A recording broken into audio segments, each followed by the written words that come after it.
Hey, good morning. Steve and Linda here in our home in St. George, Utah, and had a lot of people asking more lately, how are you doing, Linda? You know, what's the prognosis of everything? And so we just thought would take, well, things are a bit heavy and dear to our heart this morning to, this would be a little longer video, but just want to, yeah, address some of that. So,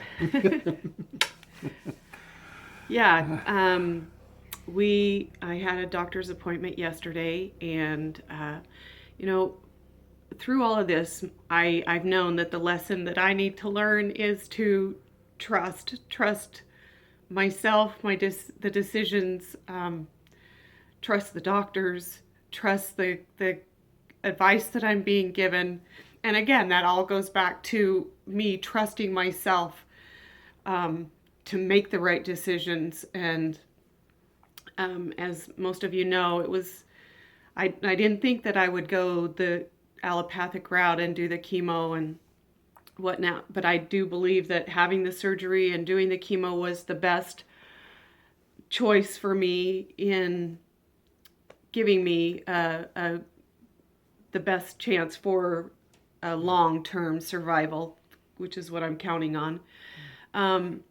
And of course, getting out of the fear has proven, and the anxiety has proven to be probably the most difficult part, is to make those decisions from a space of calm and peace. And certainly we have a lot of tools that we've been able to draw on, and I'm so grateful for all of the support of so many talented people in my life that have been able to guide me through meditations and craniosacral and all well, even delivering a gift like this picture back here.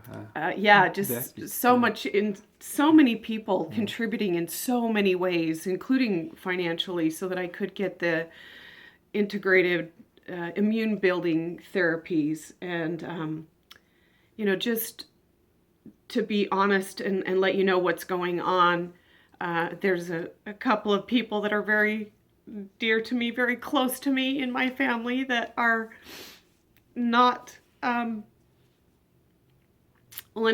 are having another recurrence metastasis. And and then as I'm sitting in the doctor's waiting office, a woman decided to share with me that her sister died in August of a metastasis breast cancer, and hers had just metastasized, and there after 10 years, after 6 years. No, Her sister was 10 years. years, and hers was 6, and there was nothing she could do, and they were on a trial, and it's not working. And don't believe them when they tell you you're cured, because you're never cured, and you're gonna die, and I'm gonna die, and we're all gonna die. Walked in the office, and my blood pressure was like 155 over 100. No wonder. And so there's a lot of fear that I am dealing with, and the biggest factor, of course, is that stupid recurrence number that is just off the charts. And well, the recurrence number and the Cushing's disease from the yeah. prior brain tumor, which isn't even part of the equation of the recurrence score. So there's a lot of unknowns. Yeah. So as you ask us, how is she doing, which is really a tough question, I've learned, for anybody going through difficult times. It depends on what perspective you really are expecting an answer from. Whether it's how are we looking at it, because we know the importance of staying in a feel-good space, and the power of our language and how we talk about it, and how that creates your reality. It really does. And so if you ask us from there, Linda's had an amazing last couple of things that just came alive the last couple of weeks. And with our grandson, being able to spend time with him, being able to go to Mexico, walk the beach, visit with our doctor down there, those things really helped increase the feel good. And so we try to, our goal is to always hang on to those things and build on them, and use, like Linda talked, the language that keeps us there, because it's not easy. it's not an easy thing. It's easier sometimes than others, but so again, when you ask how is she doing, you know, ask Linda. You'll hear. And most of the time, it's I'm doing well. I'm doing really well, and I am. I'm doing doing my best to stay present. And right here in this moment, life is so beautiful and so hopeful and so encouraging and exciting, and I am. I'm excited about the future and what's coming, but I also know that the best thing I can do is stay in this present moment. And so the other thing we wanted to share with you is not just keep it all our Pollyanna rose-colored glass self, which is where we spend most of our time, thank goodness.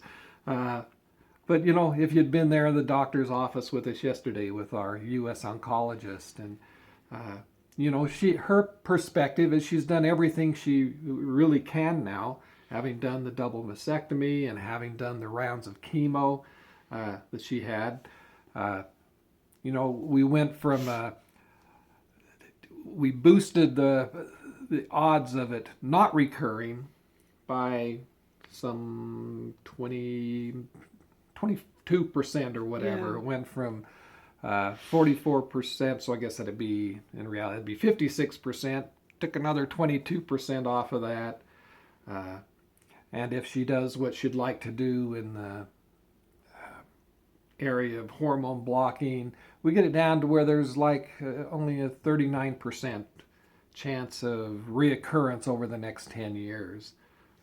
The factor they can include in that is how the Cushing's disease impacts that score, or exactly how Linda only being hormone positive, receptive positive 3% changes that. So there's a lot of it's complicated. But as far as the U.S. oncologist is concerned, you do that. We're doing everything we can. There's nothing else proven that can help beyond that. And so their intent is just to monitor blood every 3 to 6 months to look for markers there. That's really it from their vantage point. That's what they'll do is they'll just watch. Unless you get sick or feel a lump or something there. That's they feel like they've done it, just like the gal in the waiting room. Okay, we feel you're cured now. You know, we don't know. So that's the U.S. oncologist. Now with our doctors in Mexico, the oncologist, world-renowned oncologist that's there, and the amazing medical doctor that it's been overseeing things. I've been able Linda to for a long time. run things by for the last 10 years. So yeah, they're saying now is not the time to stop. Now is not the time to just say, hey, it's there. They feel a real need to continue the immune building therapies that we feel so fortunate to have been able to do, you know, prior to chemo and after. To do that. I feel like that's why I am the doing IV therapies, the high dose vitamin C, the poly-VA, other nutritional things. They feel this is a time to really focus on that. Now's the time to focus on weight issues to take and take care of that. The cancer-starving diet type of thing, detoxing, all this stuff to get things out of your body. And they feel that because of the unknown factor of how the Cushing's disease is impacting all of this. Well, and that my recurrence score being so high. It takes them. So they would like Lynn to be able to come down and do a program down there in-house. They'd like us to continue the other therapies. Anything else on that? They're just saying now is not the time to back off. Just stay vigilant. Yeah, really just keep attacking it basically with there is more that we can do in everything he just. Yeah, even though they recommended the chemo or concurred with the U.S. oncologists that do the chemo and the mastectomy, they feel it's really important now to do things to support the body to prevent the heart and liver organ damage and other things that commonly show up a few years about after. About 7 to 8 years later. Yeah, after people do chemotherapy. It says we can avoid a lot of that if we'll maintain it. So that's what they would like us to do. We're excited. We found a clinic in Salt Lake that offers therapies there, immune building and detoxing type therapies that aren't offered really anywhere else because they have the apparatuses there to deliver them. Really feel It's fortunate. a brand new clinic that just opened a month ago. Yeah, and so hopefully we'll be able to pull it together and be able to get up there.